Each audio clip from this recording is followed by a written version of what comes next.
ලුණු දැම්මා කහ දැම්මා. මොකද හොද්දක් හදන්න දෙන්නේ නෑ. උදලි දම පෙඩිකියුර් එකක් කරගන්න හදන්න ඉතින් මුලින්ම ඉතින් මගේ බේසමට කහයි ලුණුයි දාලා මං ගන්න සබන් කැටෙන් මගේ කකුල් දෙක හොදට හොද ගන්න ඕනේ.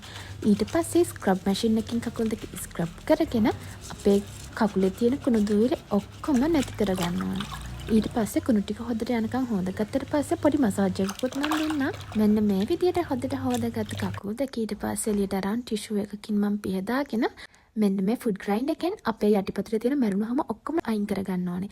ඒක යූස් කරලා බලන්න මගේ කකුල මැරුණුහම ගොඩක් දුරට අයින් වෙලා තියෙනවා. ඒක මට එව්වේ accessories by DN page එකෙන්. ඔයාලටත් ඕන ඕඩර් එකක් එයාලට කියලා දාගන්න පුළුවන්. nails ටික හොදට polish කරගෙන scrub gloves එකෙන් අපි හොදට කකුල් දෙක අතුල්ලා ගන්න ඕනේ.